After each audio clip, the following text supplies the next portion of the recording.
بسم الله الرحمن الرحیم. د شمشاد ټلویزیون قدرمن لیدونکو او د ازادۍ راډیو اوریدونکو، زه میرویس ستانکزی او ښاغلی سلطان سرور له شمشاد ټلویزیون او ازادۍ راډیو څخه ستاسو قدرمنو په چوپړ کې یو. وموغوښتل چې په روان وضعیت د ملي وحدت د حکومت پر لاسته راوړنو پر وړاندې چالشونه وننګولې او دا چې په راتلونکي کې څه پلانونه لري، په دې ټولو باندې د افغانستان د اسلامي جمهوریت له ولسمشر ښاغلي محمد اشرف غني سره ځانګړې مرکه ولرو. ډاکټر صاحب کور ودان چې موږ فرصت راکړ، وخت مو راکړ، صابر به دې ټول بوخت یم. بسم الله الرحمن الرحیم. زه ډېره مننه، ډېر ښه راغلاست جناب ستانکزی صاحب، جناب سرور صاحب او تاسو قدرمنو لیدونکو او اوریدونکو ته زما ډېر تاوده سلامونه. ډاکټر صاحب، ازادي راډیو بیا هم له تاسو نه ډېره مننه کوي چې په دې حساس او مهم وخت کې مو موږ ته د دغې مهمې مرکې وخت راکړی. ښاغلی ولسمشر، د ملي وحدت حکومت د لومړۍ کلیزې په درشل کې یو. تاسو خپله په دې تېر یو کال کې له خپل کاره څومره راضي یاست؟ من اما کار د ولس کار ده او معیار د قضاوت د ولس ښهوالی او ښېګڼه ده. زه له خپل هلو ځنډو نه راضي یم، نتایج د کار نه راضي نه یم،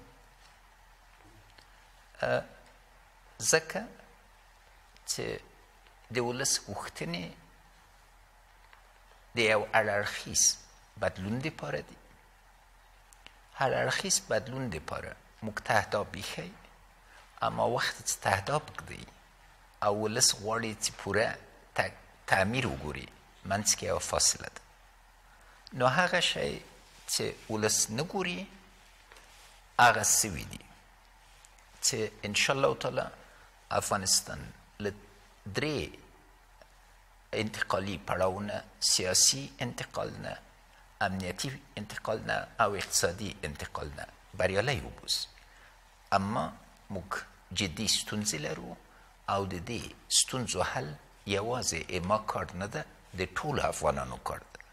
اتحاد غواړي، اتفاق غواړي، تمرکز غواړي چې موږ وکړی سو هغه بدلون چې ولس غواړي ترسره کړو او انشاءالله دا به په راتلونکو کلونو کې ترسره کیږي. ښاغلی ولسمشر، اوس مو یو مهم موضوع ته اشاره وکړه، هلو ځلو څخه راضي یاستئ خو نتایجو څخه راضي نه یاستئ. درې داسې عمده کارونه که راته ووایاست چې ستاسو هیله وه، ارمان وه چې حداقل په دغه یو کال کې تاسو ترسره کړئ، په متاسفانه پاتې راغلي واوسئ. معلوم ده، لومړی غوښتنه د ټولو افغانانو سوله ده.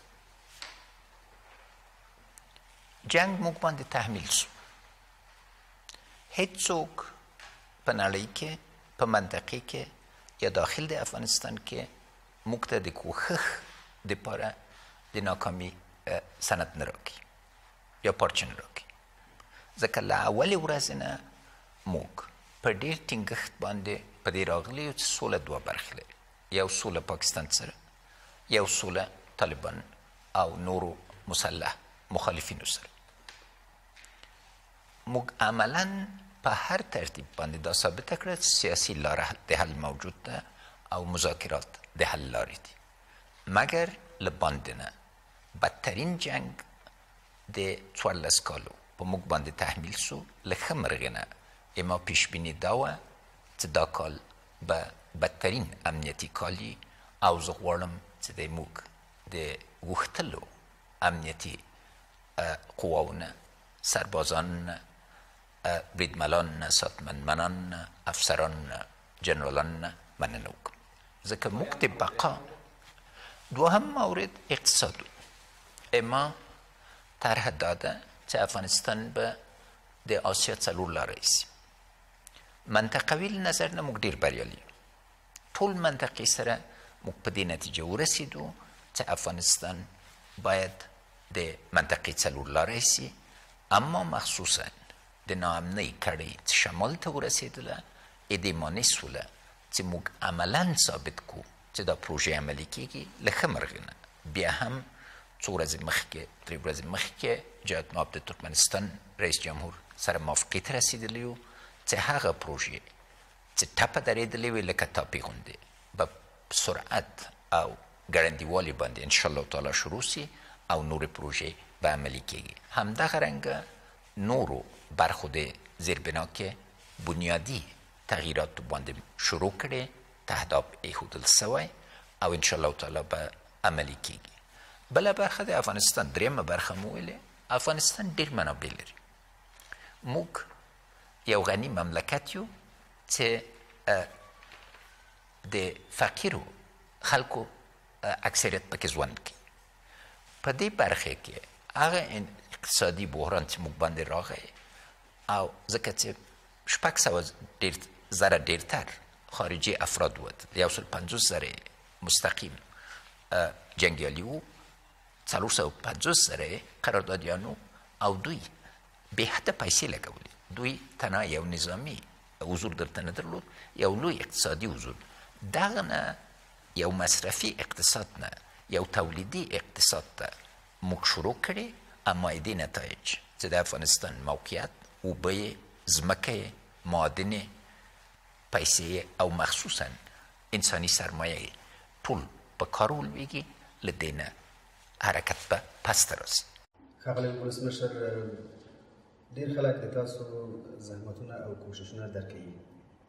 وایي پوهېږي چې تاسو په د سیمې او د افغانستان په کومه مرحله کې د ملت او ولس قیادت ملاتړ کوي. خو په خلکو کې دا نظر هم خپور شوی دی چې په تېر یو کال کې د تاسو زیات زیارونه او هلې ځلې د حکومت د دوو ټیمونو ترمنځ د اختلافاتو په حل تېرې سوې.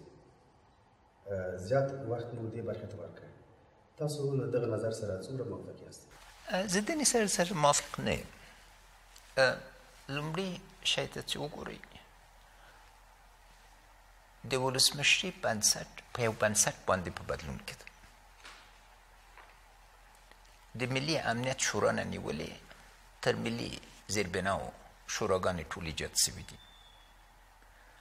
دوم، کابینه که وخت ونیو ډېره ټینګه کابینه ده. په کابینه کې یو نسلي تغییر راغلی. هغه افراد دي چې هم تخنیکی پوهه لري، هم ټولنیزه پوهه. ټیمونه د کابینې منځ کې ایجاد سوي دي چې وکړی سي په بنیادي توګه د دې خاورې مشرتابه او مدیریت په لاس کې واخلي. د سام کنفرانس ته وګورئ، د سام کنفرانس په ما نه و تړلی، د کابینې په اهلیت تړلی. په اول ورځو کې اکثریت اصلاحي نظریات له ما نه راتلل. اوس حداقل 50% نظریات له کابینې نه راځي. کابینه په یو بنسټ بدل سي. والیانو ته وګورئ، یو بیا هم یو نسلي تغییر راغلی او دې کې اوس والیان پس له اختر نه به خپل اول سل ورځې عملي وړاندیزونه د اصلاحاتو دپاره به عملي کوي او کابینه او ولایتونه به سره تړل کېږي. سیاسي برخې کې هغه شی چې موږ شروع کړو په منطقې کې ساری نه درلود. اما دا زموږ اسلامي تمدن ځښتې ډېرې اعلی او ښې ښېګڼې لري. یو ستونزه پس د خلفای راشدین نه پاتې سوې چې د زعامت مسله او مخصوصا د جانشیني مسله، انتقال د قدرت موږ په اساني باندې نه ده کړې. جناب کرزي صاحب دا کار وکړه. اوس موږ غواړو چې دغه بنسټ یې کړو. افغانستان کې منطقې کې وګورئ، ټولې منطقې کې خلک په ټکر کې وو. موږ د دغه ټکر مخه ونیوله. د دې دپاره که لومړي میاشتو کې په ورو توګه حرکت کوو، نتیجه به انشاءالله تعالی زښته محکمه او خوندوره وي. انشاءالله. تاسو د سام د کنفرانس یادونه وکړه. په دغه کنفرانس کې ستاسو اهداف څو فیصده ترلاسه شول؟ موږ اهداف ټول پلس شو، ځکه لومړی شی څه و؟ د دنیا اعتبار. دا یو کاغذ په دې کنفرانس کې د یو خارجي لخوا نه ده لیکل شوی. تاسو ته خو معلومه ده زه خپل نطقونه خپله لیکم او همدارنګه ټول وزیر صاحبان خپل نطقونه خپله لیکلي. دې دپاره موږ آمادګي نیولې وه جلسې نیولې مخصوصا وزیر صاحب مالیې چې مسؤلیت درلود او د همکارانو بې حده کوښښ وکړ. ټولې ژمنې چې موږ نړۍ سره کړې وې په لندن کنفرانس کې او ویلي مو چې تر سام پورې به عملي سي، عملي سو. اوس یوه فضا ده او د سام جلسه د راتلونکي کال د بروسل د جلسې او د وارسا د کنفرانس تحت آبیخی ده. ټول نه پوښتنه وکړئ، په سفارتو وګرځئ، په دولتونو راپورونه وګورئ، یوه ډېره مثبته فضا راغلې ده چې دا یو مملکت ده چې هم په خپل مشکلاتو پوهېږي او هم یو ټیم لري. او مهمترین شی دا و چې موږ میلمنو ولیدل چې دلته یو ټیم ده او دا ټیم کار کولی شي. ښاغلی غني، یو مسله ولا تاسې یو شهرت درلوده په قاطعیت او جدیت کې. موږ به اورېدل محمد اشرف غني د مالیې وزیر و، داسې یو حالت کې چې انارشي حاکمه وه، د بیروکراسي له منځه یې وړله، کاغذ پراني یو سیستم ته راوستله. یعنې کله به هم چې د کمپاینونو په وخت کې ستاسو کمپاینران استدلال کوو، هغه به ستاسو جدیت او قاطعیت و، شاید همدا یو مثبت پیل و. اوس بیا هم راځو کوم د څو اوازو ته د همغه په تداوم د هغه جدیت او قاطعیت متاسفانه په انعطاف اوښتی دی، هغه د دغه تقابل له وجې چې دوه قطبه په حکومت کې دي. واقعیت دی؟ نه، ځکه دا وګورئ څوک چې قاطعیتونه لري د امریکا رئیس جمهور سره یا د چین رئیس جمهور سره غږېدلی شي د افغانستان په ګټو. خدای خیر د کور دننه م وایو، څوک چې قاطعیتونه لري دا کابینه به یې راوړله، بې واسطې کابینه راغلی که نه، ځوانه کابینه راغلی که نه، غیر فاسده کابینه راغلی که نه. که دا قاطعیت نه وای دا رقم کابینه به راتله، یعنې مقاومت میکړی، معلومتر مقاومت میکړ. تحول په یو ټولنې کې چې فساد عام و، جرأت غواړي، اخلاقي جرأت غواړي، مګر د یو رئیس جمهور قاطعیت د یو وزیر له قاطعیت سره فرق لري. د یو ولسمشر قاطعیت باید دا یې چې نظام او بنسټونه جوړ کړي او هره ورځ خلکو سره په ټکر کې نه وي. که ولسمشر په ټکر کې راغی مملکت کې د بې ثباتي فضا راځي.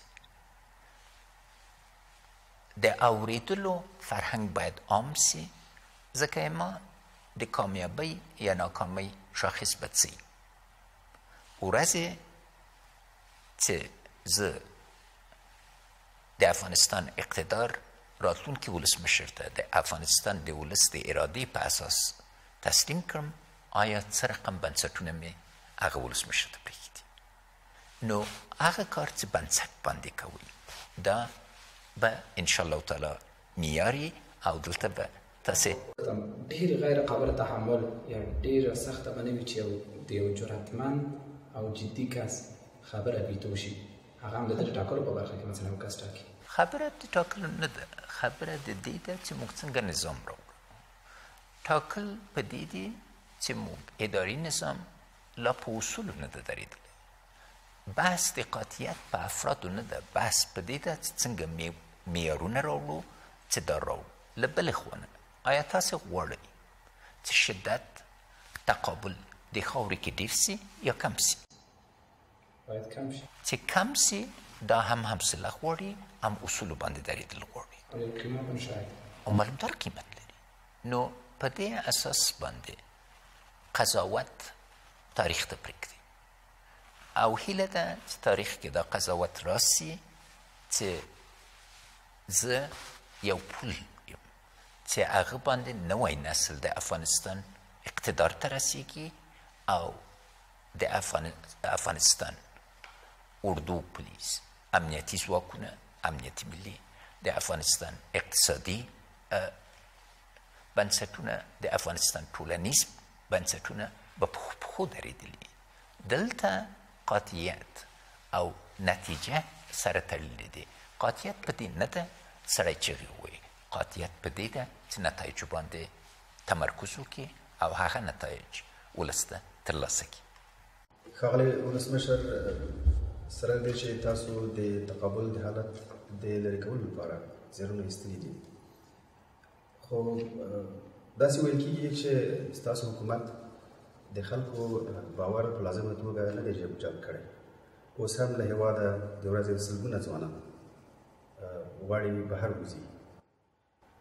چې زه نوی راغلم کابل ته، له ځینو خلکو نه مې په پوښتنه وکړه په بازارونو کې، وایي وقتی بود خوب بود، کاربار میشد اما همیچند ما میشده که کار ما توقف کرده.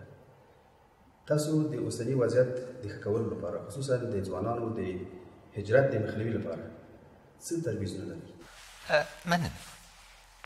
اول د افغانستان اقتصادي انتقال ورته ده هغه بحران ته چې امریکا او اروپا او دنیا لیدل. دا یو اړخیز اقتصادي بحران. دلیل یې څه؟ یو مصرفي اقتصاد و. کابل ښار باندې وګرځئ، څو فابریکې وینئ؟ 3.5 میلیونه خلک پراته دي. دا خلک څنګه ډوډۍ خوري؟ یو بل باندې خرڅلاو کوي، اما تولید چیرې ده؟ بل ټول د انکشاف د کابل څخه 500,000 نه 3.5 میلیونه ده په 12 کالو کې. بې له دې نه چې اقتصادي بنسټ لري، موږ ښارونه لا اقتصادي بنسټ نه لري. ترانسپورت سکتور په څه درېدلی و؟ د ایساف په قراردادو، همدارنګه د ساختمان سکتور.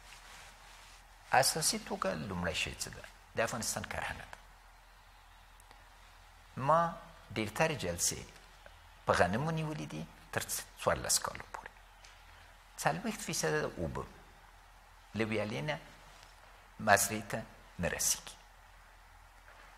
د اوبو انتظام به بنیادي بدلون باندې تاسو راتلونکي کال کې وګورئ.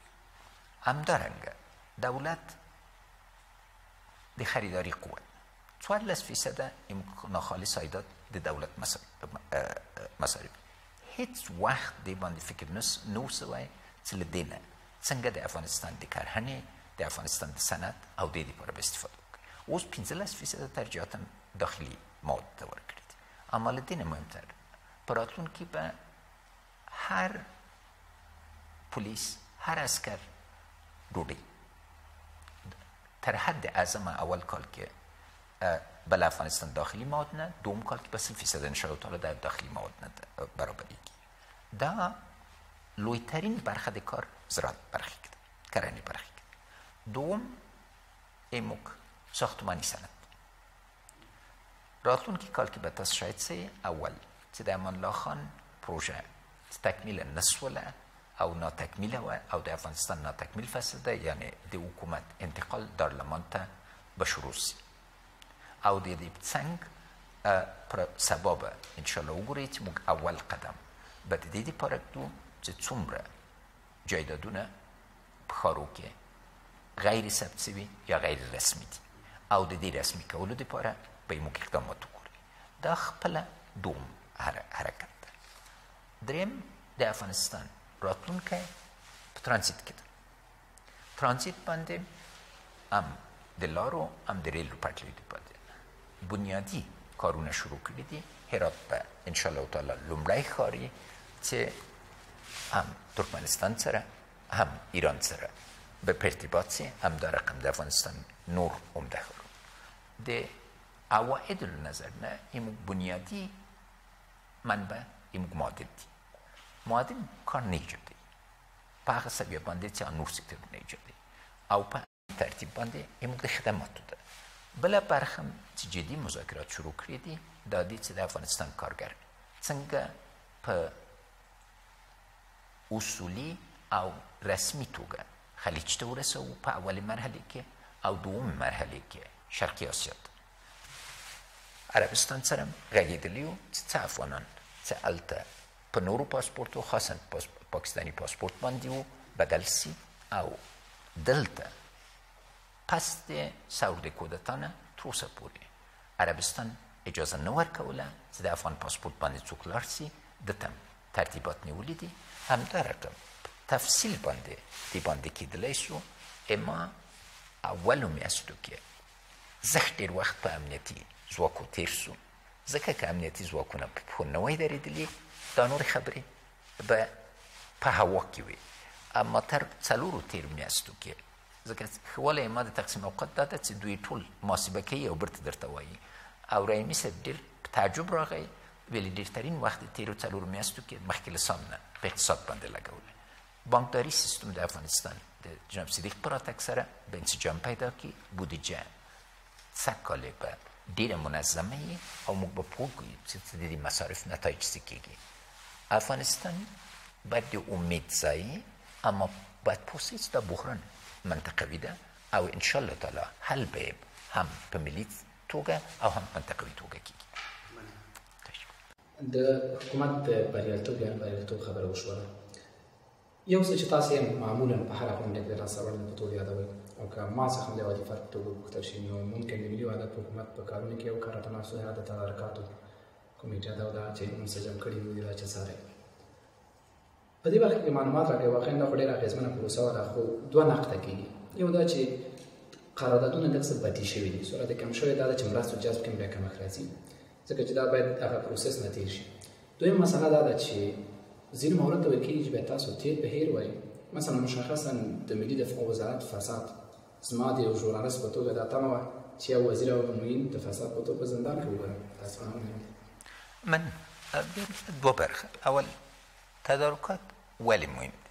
ځکه د فساد بنسټ تدارکات ده. که په تدارکات اصلاح نشي نور شیان نه اصلاح کېږي. دا طریقه پېږئ موږ د سرک قیمت 2 چنده د امریکې ده. 2 چنده یعنې موږ یو سرک چې جوړوو په هر کیلومتر باندې 2 چنده د امریکې جوړ. ولې؟ ځکه حساب نه و. 6 لاسه قرارداد کېده، کیفیت باندې توجه نه وه، قیمت باندې قیمتونه اوچت شول، هر برخه باندې نظم نه. نو اوس اول زه راځم چې قراردادونه بدې سوي نه دي. تاسو ژورنالیست دي، حساب وکړئ تېر کاله څو قراردادونه ورکړل سوي دي، سږ کال څو قراردادونه ورکړل سوي دي. دوم تر اوسه پورې 8.4 میلیارده افغانۍ صرفه جویي سوې ده او دا لا ټول وزارتونه نه دي. تاسو ته اولس ته عرض کوم تر اوسه مې 10 قرارداده له پخوا نه دي لیدلي چې په قانوني ډول ټول مراحل طی کړي. بار راځي چې اول یو چارواک امر کړی چې یو شی جوړ کړي یا یو شی قرارداد وکړي، بیا راغلي دي. دغه بنیادي اصلاحات دي. دلیل چې زه خپله کې ډاکټر صاحب عبدالله، دانش صاحب، وزیر صاحبان د مالی، اقتصاد او عدلیه، دا ده چې هره برخه د قانون موږ پوښتنه کوو. په دې اساس باندې له کته نه تر پاسه پورې تحرک راغلی. دوم موږ یو پروسه شروع کړې چې ټول قراردادیان طبقه بندي سي. تر اوسه پورې دا نه و. مالیزیا کې دا نظام شته، ډېر په بریالیتوب باندې. ځینې نورو هېوادو کې شته، سینګاپور کې عملي سوی و چې موږ پوه سو چې قراردادي د 1 میلیون کار کولی سي یا د 100 میلیون، او په دې اساس باندې راتلونکي کال باندې به انشاءالله تاسو په مراتب توپ ګړندیتوب وګورئ چې بیړنۍ سي پروسه. اما دې بیړنیتوب و قانونیت باید په لاس په لاس لاړ سي. که بیړني تصامیم ونیسئ نتایج به غیر قانوني. دغه چې زموږ سرک په 2 برابره د امریکا د قیمت جوړېږي، دا چې حداقل په زرګونو قراردادونو کې 10 قرارداد قانوني نه دي، یعنې د وطن بیت المال لوټل شوی دی، ډوی فساد شوی دی. دا عاملین لري، یعنې حتی زه حاضر یم تاسو ته مستندسازي وکړم عاملینو لپاره. ولې تاسو اقدام نه دی کړی؟ اقدام 2 رقم، یو په علت باندې اقدام ده، یو په معلول باندې اقدام ده. ما تمرکز په دې باندې چې علت لرې سي، معلول ورسره لرې کېږي. د جنګ په حالت کې و که نه،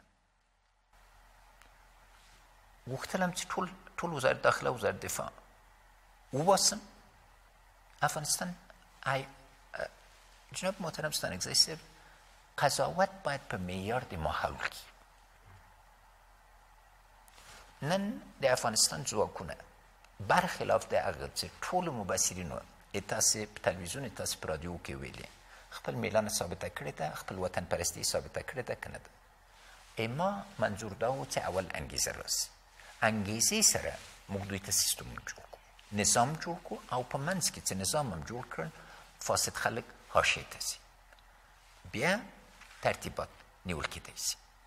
هغه ځایو کې چې ضرور وه اقدامات هم وکړل. کابل بانک کې مو لیدل، د وزارت دفاع د تیلو په قرارداد کې مو لیدل، نورو ځایو کې. دا پرېږدئ چې اول علل درته لرې کړو، معلول باندې نتایج انشاءالله بیا به تاسې لاندې غوښتنه داسې ورځ شاهد به اوسو ستاسو په دې پاتې څلور کلونو کې چې همدغه مفسدین مجازات شي، وخت به یې ورسېږي. او معلوم دار وقتی چې حکومت د قانون منځته راځي، جناب علیم صاحب امو قاضي القضات په پاکي کې د قانون په پوهه کې بېساري سړی دی. د محکمې کار زه نسم کوی. موږ باید بنسټونه منځته راوړو، د مدني ټولنې کار زه نسم کوی. عرض مې څه ده، که غواړو فساد لرې کړو، ټوله ټولنه باید لاس ورکړي. او یوازې بریالي هېوادونه څه دي؟ بریالي هېوادونه هغه دي چې وخت چې یو ستونزه ولري وایي موږ ستونزه لرو. بې ثباته هېوادونه یا بې باوره هېوادونه څه دي؟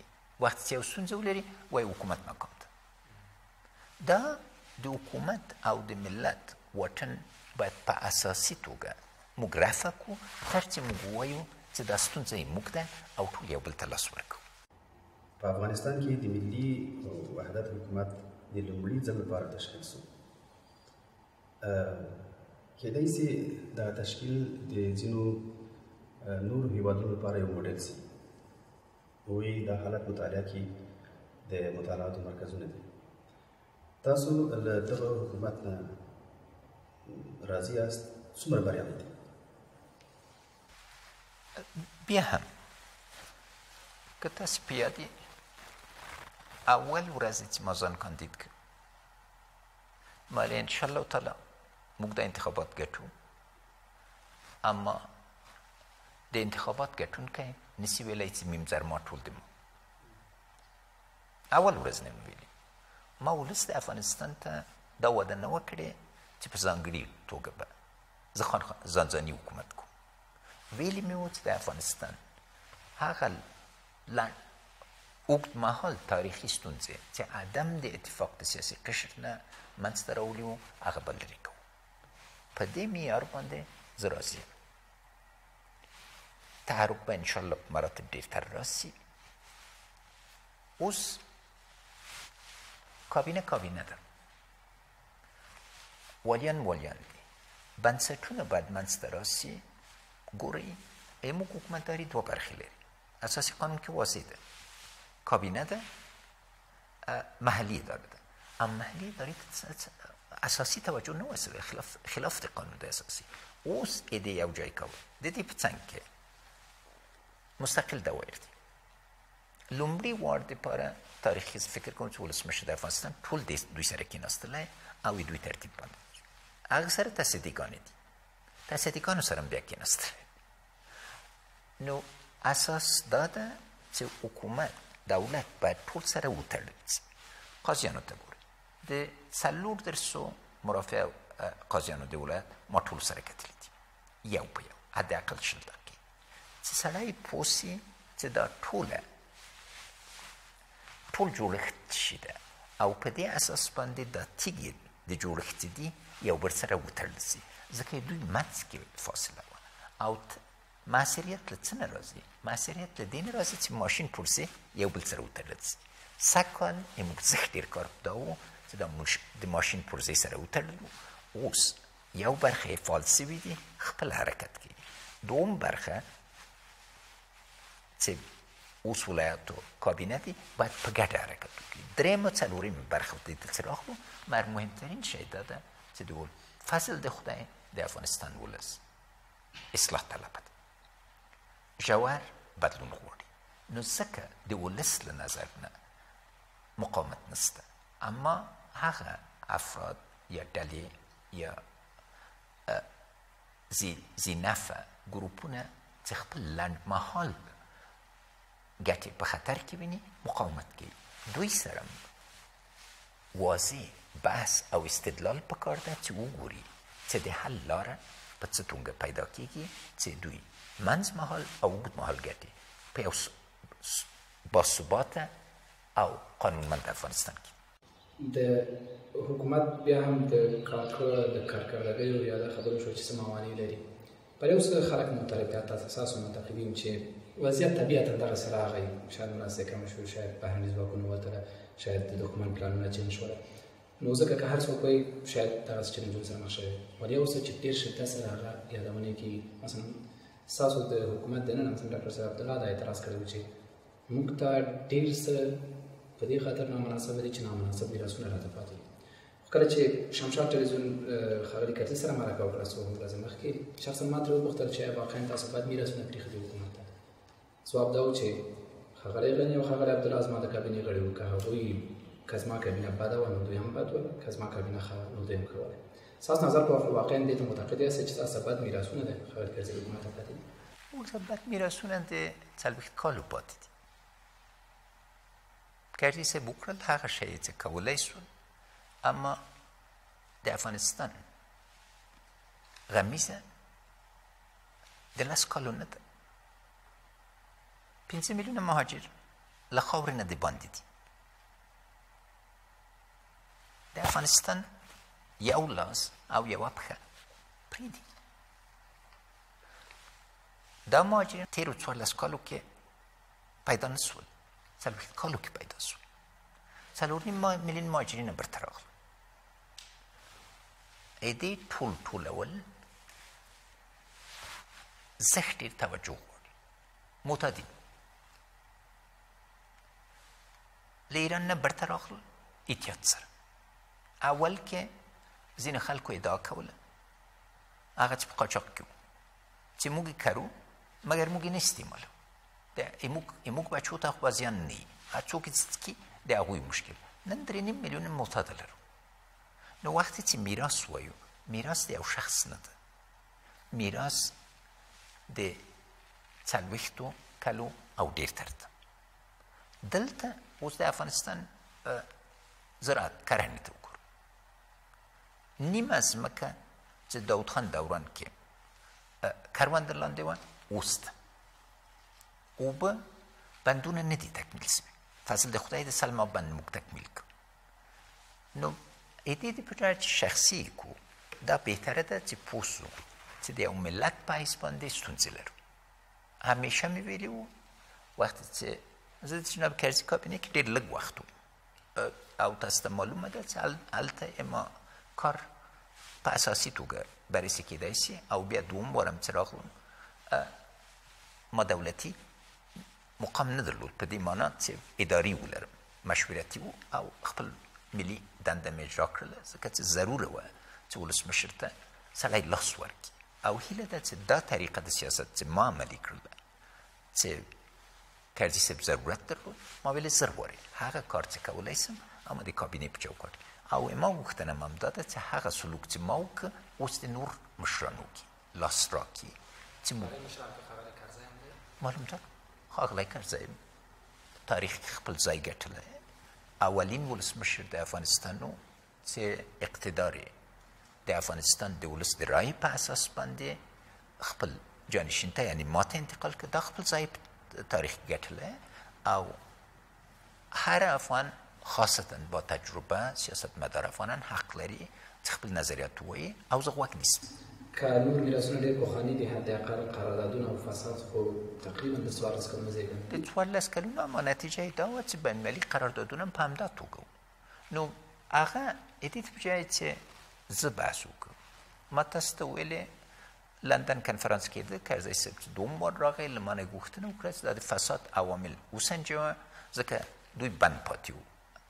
او هلته ما یو کاغذ ولیکه چې د فساد ستراتیژي وه، هماغه باندې قراردادو باندې ټینګار و. اوس ما هماغه کاغذ عملي کړی او نور به یې عملي کو.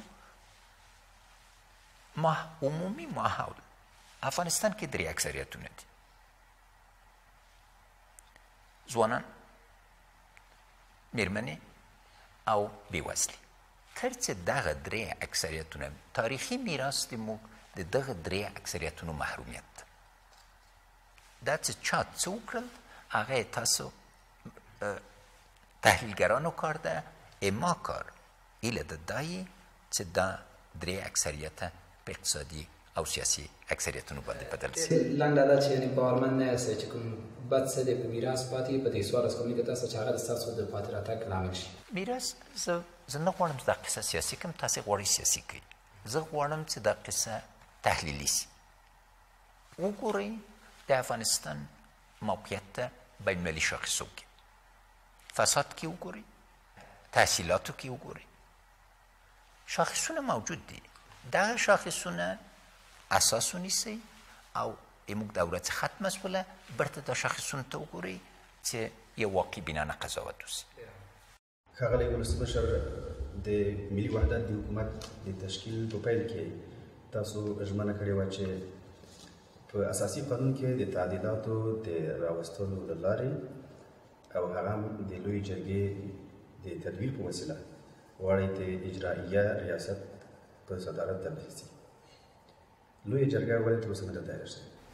لویه جرګه څنګه چې لویه جرګه ته انتخابات غواړي، تر څه د ولسوالیو د شوراګانو انتخابات ترسره سوي نه وي، هغه لویه جرګه چې اساسي قانون کې معینه سوې ده هغه نشي دایرېدلی. دغه باندې اخته یو. تاسو د انتخاباتو د اصلاحاتو کمیسیون ولیده، خپل کار په ډېره ښه توګه انجام کړ. په تقنیني فرمان باندې ما اول تغییرات راوړل، اوس به د ګزینش کمیټه ایجاد سي او د پس باندې به عمل وکړو. او دوم دا ده چې بیا د لویې جرګه فیصله به چې صدارت اجرایوي صدارت اجرایوي، دا پارلماني صدارت نه ده، اجرایوي صدارت اول. او دوم یا یوه بله لار غوره کوي، نو هغه بحث ته به هغه د لویې جرګې صلاحیت ده او د اساسي قانون به د لویې جرګې نه نسي دایر کېدل. او موږ دا ژمنه نه وه کړې چې دا به په اول کال کې وسي، ځکه چې په اول کال کې ممکنه نه وه. په تېر یو کال کې مو کله داسې محسوس کړی کومه سیاسي څېره یا کوم سیاسي ټیم ستاسو د کارونو او بریالیتوبونو پر وړاندې سیاسي دیوال جوړوي؟ تاسې په ورځني توګه وګورئ، قضاوت وکړئ. دا ما قضاوت نه ده. د ولسمشر د افغانستان وظیفه دا ده چې وطن د څېرو یا د ډلو د تمایلاتو په اساس نه، بلکې د ولس د بنیادي غوښتنو په اساس باندې جهت ورکړي. چیرې ځي ورځي مطبوعات آزاد دي، ازادي د بیان شته، ازادي د بیان دې حد ته رسېدلې چې څوک خپلې خبرې ته مسؤل نه ساتي. نو دا قضاوت د ولس ده، دا ما قضاوت نه ده. زه ټول سیاسي قشر د افغانستان ته په احترام ګورم. سیاست د مینې ازدواج نه ده، د مینې تړون نه ده. سیاست د تاریخ جبر ده.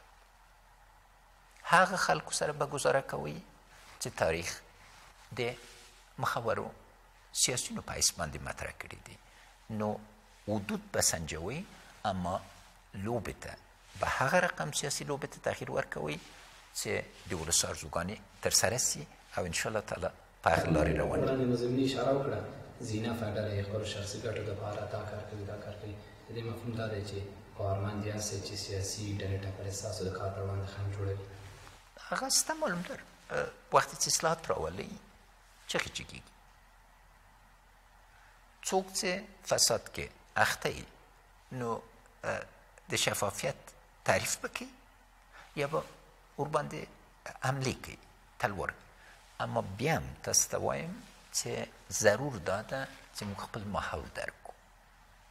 وخت چې افغانانو د تاریخ په لوی پړاو کې اتفاق کړی، هره ستونزه یې حل کړې. وخت چې موږ په نفاق کې یو، ځان هم تباه کړی. اما دریځ دا نه ده چې نفاق ډېر کړم، اما دریځ دا ده چې څنګه اتفاق ډېر کړم او په عین حال کې په اساسي تغییر یا انتقال باندې خبرې وکړو. هغه څه ده؟ 3% د افغانستان خلک د شپېته نه اوچت دي. 10% د افغانستان خلک له 15 نه ځوانتر دي. دا ځوانه ټولنه ده. ضرورت د دې ده چې موږ دا پولسو چې ځوان نسل په واقعي توګه د افغانستان چیښتن سي، ځان په هره برخه کې، په سیاست کې، په اقتصاد کې، په کرنې کې، په ټولنې کې وګوري. دغه اما بنیادي کار ده. دا چې ورځني توګه انتقادونه څنګه دي، سره باید لویه پراخه اوسه. بلکل بېاعتنا نه یم. یعنې بېاعتنا معنا دا ده چې سړی غوږ نه نیسي. که بې مفهومه اوسي ورته بېاعتنا یم، اما دا معنا نه ده چې بېخبره یم او یا توجه نه لرم. هر سالم انتقاد چې موږ باندې کېږي په سر و سترګو ما دریځ او د ټول حکومت دریځ دا ده سالم انتقاد. هغه انتقاد ما ته زښتې ډېرې طرحې راځي له ځوانانو، هر یو ځل ولم شخصا او برته ورته تلیفون کوم یا زمینه برابروم، ځکه همدا زمینه باید برابره سي. د هرات ښاروال چې ما انتخابوو ورته غوښتل مو 15 کاندیدان نه څه راته 15 صفحې ولیکئ. یو 10 کلن ځوانو یوه طرحه یې لیکلې وه چې واقعا ښه طرحه هغه مو وټاکه. دغلته نظام کې یو تغییر راځي او انشاءالله تعالی موینانو سره عین طریقه ما نیولې او نورو سره. هر څوک چې غواړي له ما نه کار غواړي، زه پوښتنه نه کوم چې پلار یې څوک ده یا نیکه یې څوک ده. زه وایم طرحه دې څه ده. په طرحې باندې موږ او تاسو انشاءالله تعالی ستونزې هم تعریفولی شو او هم د حل لارې کې هغه څوک چې ټاکل کېږي د حل لاره وړاندې کړي او سبا برته ورنه حساب اخیستلی سي چې ته څه راغلی، خو دا دې کړي. لکه چې تاسو له ما نه پوښتنه کوئ، زه له هغوی نه پوښتنه کوی سم او ولس له دواړو نه پوښتنه کوی سي. ښاغلی ولسمشر، یوه بله اندېښنه چې په ولس کې ده او هغه شخصا ما سره هم مخکې له دې چې تاسو ووینم چې تالار ته راسئ لکړه مو په لاس کې نه وه، زه څه ډاډمن سوم او اوس هم ماشاءالله تاسو د خپل صحي وضعیت په هکله ولس ته څه ویل غواړئ؟ څنګه یاستئ؟ صحت مو څنګه دی؟ که 14 ساعته ورځ کې کار او د دې انتقال 14 ساعتو ته د ناروغي شاخصي، خو ناروغ یم. که هر څوک له ولس نه، مخصوصا محترم رسنیو، پرون ما تلو ته ویل هر ډاکټر چې تاسو د منلو وي یا هر ټیم د ډاکټرانو چې تاسو د منلو وي راسي یو اساسي معاینه دې وکړي چې خبره چیرې ده. پښه مې خوږه وه، یو دقیقه ځوانانو احساساتو ته تسلیم شو، 4 میاشتې مې قیمت ورکړی. پښه مې عملیات شوله، دا برخه وشکېدله، کوکونه یې وخوړل، په لکړې باندې ګرځېدل. جانکیري مو لید، عینش د جانکیري دلته وه، ورونکې وه، بایسکل یې ځغلول. زه پښې مې لوڅې کړې، د اولمپیک په ورځې کې ځوانانو سره منډه وکړه، ځکه چې ما په فاکولټې کې 10 میله منډه کوله. ما هېڅ وخت سګرټ نه څښلی یا بل عمل مې درلودله. نو لام پښه مې په پایڅې کې مې بنده سوه، ولوېدم. اول وار یې چې ډاکټر صاحب سیاوشو دا ولیدل، پښه مطلق چیرې سوې نه وه، اما دوم وار 2 ورځې بعد زه مجبور وم چې لاړ شم روسیې ته. نو ځکه چې 8 صدراعظمان او رئیس جمهوران سره مې کتل، د افغانستان عزت په دې کې نه و چې ما ته څوک کراچۍ کې ویسي. نو ځکه درېیمې ورځ کې پلستر یې څه راته جوړ کړی و، ما غوښتنه وکړه، ډاکټر صاحب سیاوش ویلې ویل تا غوندې بد مریض ما په عمر کې نه ده لیدلی، اما دا غوښتنه. بل وار زه د اختر په کوچني اختر په 3مې ورځ کې لاړم ګردیست او ما عادت دا ده چې یوازې د عسکرو سلام نه نیسم. 6 سوه هم دومره عسکر چې اول لاین کې وو، هر یو سره ما روغبړ وکړ. په هلیکوپټر کې پښه مې بیا مچو خوړل او دا دوم مچو چې موجب د دې شو چې عملیات شي. عملیات سوی، عملیات نتیجې ته ورکړې 7 هفتې 7 اونۍ د دې قاعده ده ونې خلاص شوي دي اوس ګورئ چې په خپلو پښو ګرځم د همدې پوښتنې په دوام رښتیا هم د کمپاین وخت کې هم خلک لیدلي وي ماشاءالله اوس شاید وزن له ما څخه مې هم څه زیات شوی یعنی ماشاءالله ډېر صحتمند ښکاري خو پوښتنه دا ده چې د افواهات داسې عادي افواهات نه وله دا پرېښودل داسې چې ډېر منظم دي دا یوازې فیسبوک افواهات نشي کېدی دا خبره حتی کلیو بانډو ولایتونو پورې ورسېده کله کله داسې خبرې راوځي چې ممکن تاسو خبر ونه اوسئ چې ډاکټر صاحب عبدالله او ډاکټر صاحب غني په مجلس کې پر یو بل شو کله کله داسې افواهات راوځي چې دوی خدای مه کړه سرطان لري یا حتی تر دې حده چې خدای مه کړه سرطان وفات خبره شوې وله یعنې تر دې حده کوم څه شي خو به زه دا وایم چې دا خو زه نشم کوی یا عادي فرد نشي کوی دا څوک منظم کوي باورمند دی چې منظم څوک کوي څوک کوي لومړی دا ووایي نه فصل د خدای چې دوی ویلې چې مړ یم ځکه پس له دې نه هر چا چې دا وز اورېدله خو دومره دوی باندې باید باور ونه کړي که څوک دا وز برناچه خبره مې اورېدلې وه نه کومیډین و امریکایي انګلیس هغه دا چې ویلي و چې ویلې ما د مرګ اوازه له حده ډېره سوې چې په واقعیت باندې بدل سوې او لومړي شي ته وګورئ ځینې حلقې دې نتیجې ته رسېدلي دي دا فرضیه غلطه ده چې د افغانستان راتلونکی خدای ناکده اما په ځوان باندې تړلی او فکر کوي که زه ونه اوسم خدای ناکده افغانستان به بنیادي بې ثباتي خواته ځي دا ولس یو قهرمان ولس ده راتلونکی په یو فرد باندې تړلی نه ده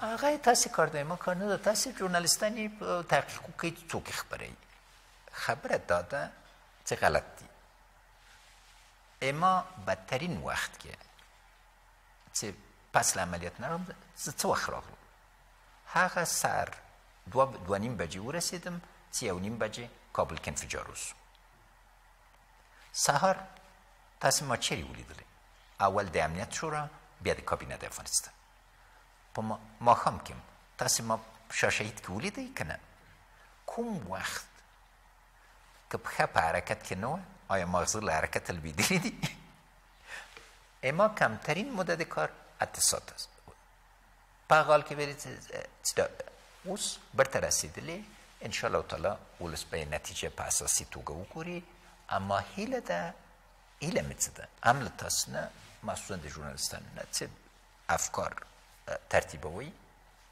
دا وڅېړئ چې څوک چې داسې دا لوی دروغونه خپاره کوي د لوی دروغ دلیل څه ده او لوی دروغزن وقتی چې معلوم سي نتیجه دا ده چې انشاءالله تعالی بل وارې که دروغ ووایي بیا به څوک یې نه مني هغه ډېر فرمایشي منونکي لري بیا یې مني هغه کار ده که څوک دا غواړي چې فکر کوي چې او دا ډاکټر صاحب عبدالله وزه مؤدبترین مناسبات شاید په سیاسي تاریخ کې ولیدو یو ورځ موږ منځ کې دوه خبرې بدل سوي نه دي او د انتخاباتو په دوران کې تاسو شاهد یې چې ما یو انتقاد په ډاکټر صاحب عبدالله باندې نه وکړ او ورځ چې سره کېناستو دا مې ورته ویلي ولې ما یې ځکه چې زه پوهېدم چې یو ورځ به ما وټاکینو او دا ضروره ده چې سیاست باید په اخلاق باندې بدل شي او هیله ده